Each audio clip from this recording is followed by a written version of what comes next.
Good evening. Welcome, welcome, welcome. Tonight we're going to talk briefly about resiliency.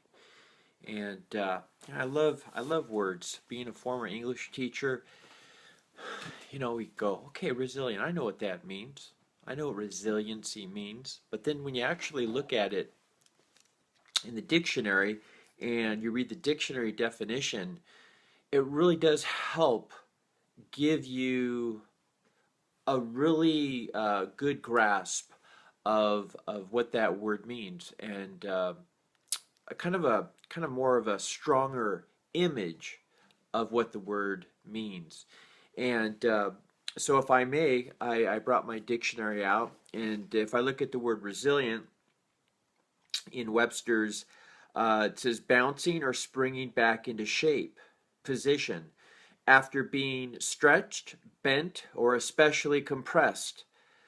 Recovering strength, spirits, good humor, quickly buoyant. And a synonym for resilient is elastic. And one of the greatest examples, I would have to say one of the greatest examples that I know of is the story of Joseph. And the story of Joseph is found in the last 14 chapters of the book of Genesis. And Joseph is a fascinating story. I never, from the time I was really, really young, never got tired of reading the story of Joseph, because every time I read it, I glean new details. And the story starts out with him being 17 years old. And he has a lot of other brothers that he is a shepherd with, and but his brothers know that their father see Joseph, who is second to the youngest.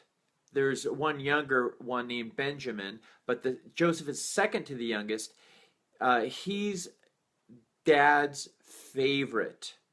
And it's interesting that because he was dad's favorite, they hated Joseph. And they especially hated Joseph because his father, to show his favor towards Joseph, had a multicolored robe made for Joseph that he wore. And so, anyhow, at the age of 17, Joseph has a dream, and he tells his brother in this dream, hey, in my dream, we're binding sheaves of grain in the field, and my sheaf is standing upright, and your sheaves all gathered around my sheaf and bowed down. And of course, they disparagingly started to make comments about, oh, yeah, like we're gonna bow down to you someday. I mean, what are you saying? And it caused their hatred to increase even further, to the point where uh, their father sends Joseph out to his brothers a little bit later on, and they conspire to go ahead and kill Joseph.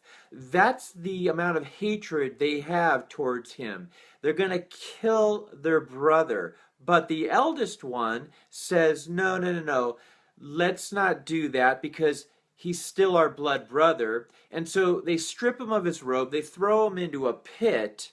And while Reuben is away, the other brothers see a group of Ishmaelites coming by, traveling to Egypt. They're going to sell goods in the land of Egypt. And they say, hey, let's go ahead and just sell our brother to these Ishmaelites, which they do.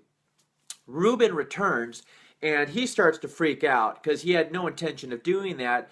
But now that Joseph is gone, they have to make it look like he's been killed by a wild animal, which they do. They take his robe, they dip it in animal's blood, and they go back to Dad, and they tell him, hey, sorry, Dad, a wild animal killed Joseph. So Dad's thinking he's gone. Meanwhile, Joseph ends up in Egypt, and he gets hired by an Egyptian officer named Potiphar. And Joseph does such a good job overseeing Potiphar's household, such a good job of taking care of everything that, hey, Russell, hey, good to see you. Joseph takes such a good job of taking care of Potiphar's household that, I mean, he's golden. And even Potiphar's wife at this point starts to take a liking to Joseph. So she tries to seduce him on numerous occasions, and of course Joseph, being an upright guy, says, "No, sorry, I can't, I cannot disrespect and dishonor your husband who trusts me, ultimately, implicitly trusts me completely. I'm not going to do it." So on another occasion, she's alone with Joseph in the house, and he refuses her once again. Of course, the story goes on to show us that as he flees, because he's got to run away from her, as he flees, she grabs his cloak. And because now she's angry because he's refused her advances on numerous occasions, she screams out and turns the tables on Joseph. "Hey, this Jewish guy, this Hebrew that you brought into this house," and she starts in with her husband, "he tried to take advantage of me." And of course, Potiphar, believing his wife, takes Joseph, throws him into prison. So just like that, he's now in prison. Well, he ends up in prison with a couple of guys, two of Pharaoh's officers, a cupbearer, and I'm not exactly sure what a cupbearer did, but a cupbearer and a baker. And each of these guys had a dream. And they were really distraught the next morning when they woke up after having this dream and didn't know what their dreams meant. And Joseph says, "Hey, I'll interpret your dream." And so he tells each of them, the cupbearer and the baker, what the meaning of each of their dreams were. And so the cupbearer's dream, I won't go into the detail of what the dreams were, but the cupbearer's dream was favorable, and the baker's dream meant that the baker was going to get hung by Pharaoh, the king, the next day. And it turned out exactly that way. In fact, before the cupbearer was released, Joseph told him, "Hey, do me a solid. Don't forget about me. Tell Pharaoh what I've done for you so I can get out of this hole. I'm in prison undeservedly."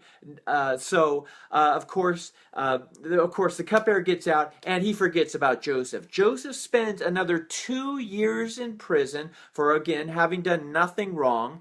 Spends another 2 years in prison until the Pharaoh has a disturbing dream. And Pharaoh brings in his conjurers, his magicians. None of them can tell Pharaoh what his dream is about. So what happens then is the cupbearer, the light bulb goes on. "Oh yeah, hey Pharaoh, I remember a couple years ago I was in prison, and this Hebrew, he told me what my dream meant, and it worked out, and I think he could do the same for you." So Pharaoh says, "Hey, go get that guy." And so he brings Joseph into his court. Joseph tells him his dream, and not only tells him what his dream was about, because the dream was basically, what it meant was that Egypt would experience 7 years of famine, 7 years of no harvest, no rain, nothing. And Joseph not only tells him what the dream meant, but he tells him what to do about it, what the solution was. Pharaoh thinks it's golden.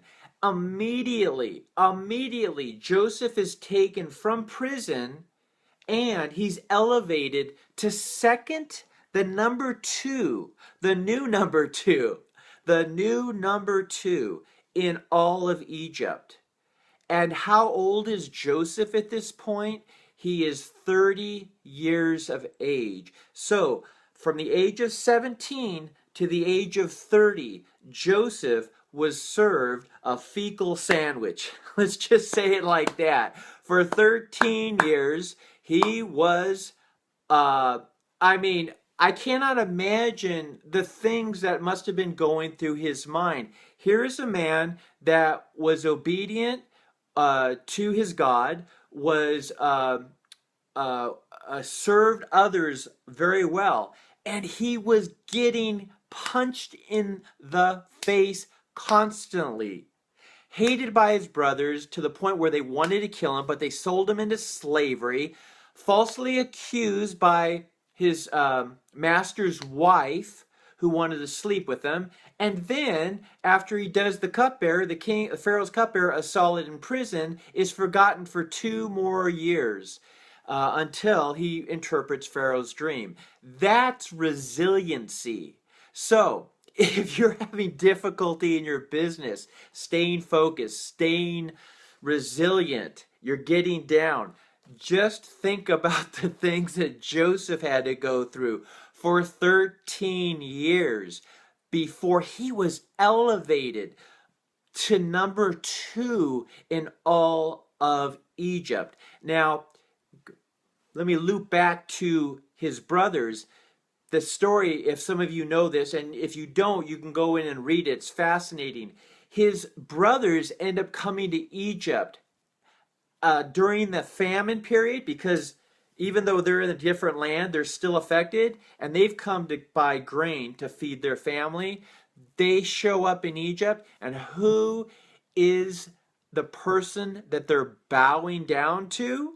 Unwittingly, because they didn't realize it was Joseph. Remember, he said, 13 years, and he's probably dressed in, Egyptian garb now. So they don't even recognize him, but they were bowing down to him, just like the dream he had dreamt at the age of 17. It's a fascinating story. I hope it inspires you. This is David with davidandevileast.com.